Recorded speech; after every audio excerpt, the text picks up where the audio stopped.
Hello everyone, I hope that you are all doing well and are safe. Today we will be discussing as to how letter of credit and bank guarantees are used in international trade. My name is Raghu and let's begin.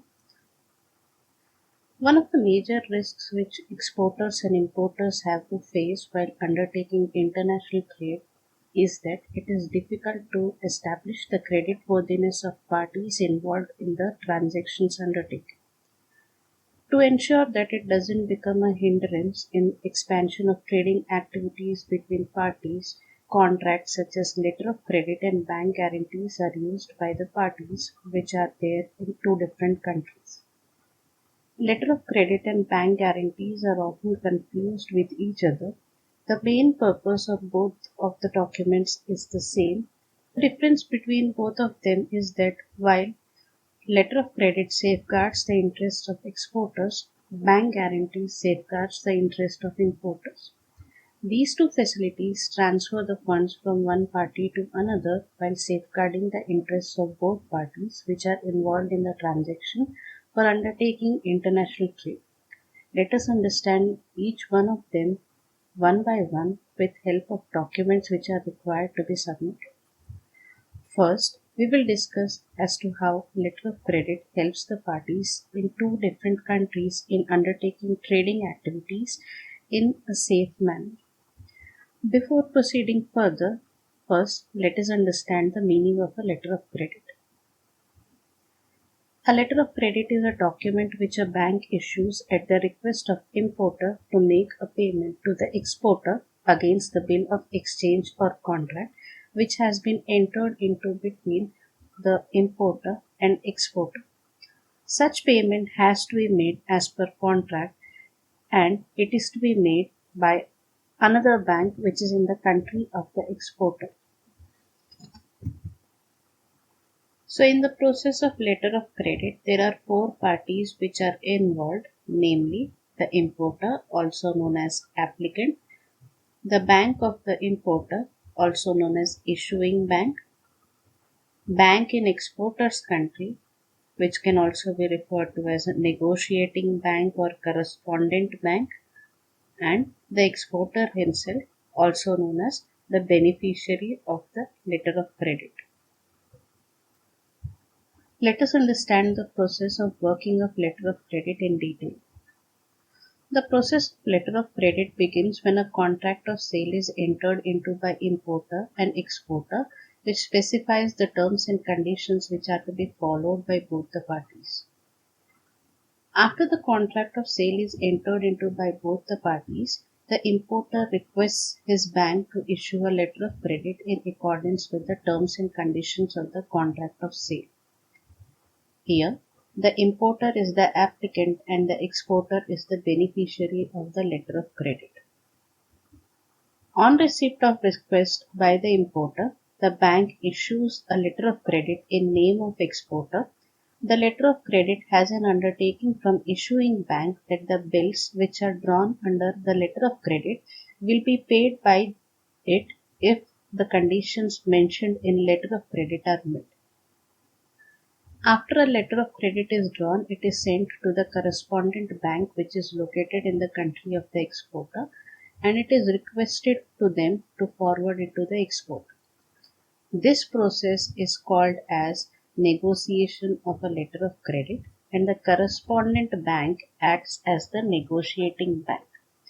This is done as the exporter is not aware about the credit worthiness of the bank which is drawing the letter of credit as it is a bank which is based in the country of the importer.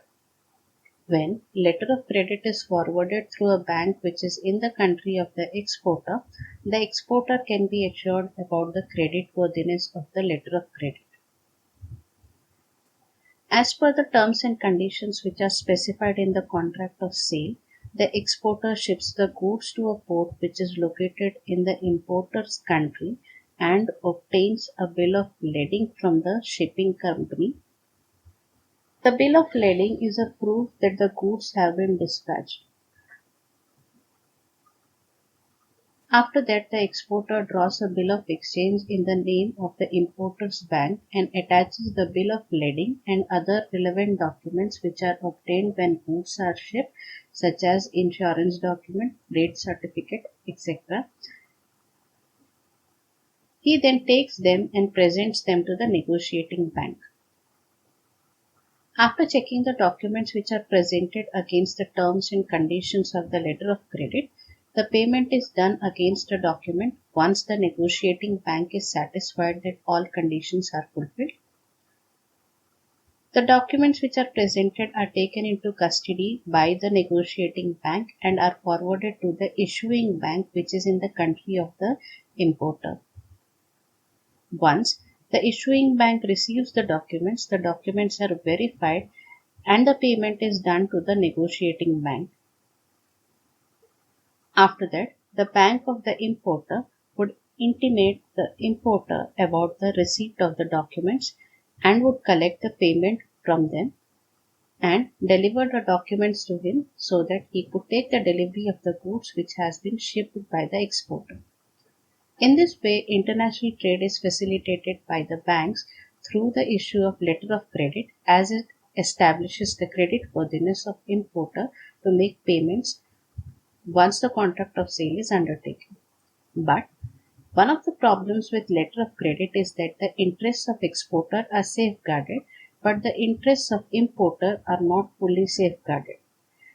This can be overcome with the help of a bank guarantee. A bank guarantee is issued by a commercial bank.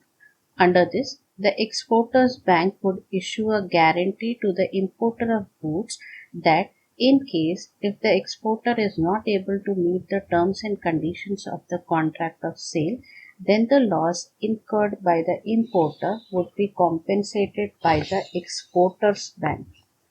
The maximum amount of compensation would be equal to the amount specified in the guarantee. So, there can be 3 or 4 parties here. Let's see the procedure as to how a bank guarantee works. After entering into a contract of sale, the exporter would approach his bank and ask for a bank guarantee. The exporter here is the applicant and the importer would be the beneficiary. Once the bank guarantee is issued, the bank of the exporter would take a guarantee from the exporter that in case if the bank is made to pay due to the non-compliance of terms of contract by the exporter, then the amount which has been paid has to be compensated by the exporter. This is known as counter guarantee. After that, the bank guarantee is sent either to the bank of the importer, who then forwards it to the importer, or directly to the importer. In this way, letters of credit and bank guarantee help the parties who are unknown to each other and based in 2 different countries to undertake international trade transactions with an assurance that while undertaking the trades, their counterparty risk would be reduced to a very great extent. So, with this, I would like to end the discussion regarding letters of credit and bank guarantee. Thank you, be safe, and prepare.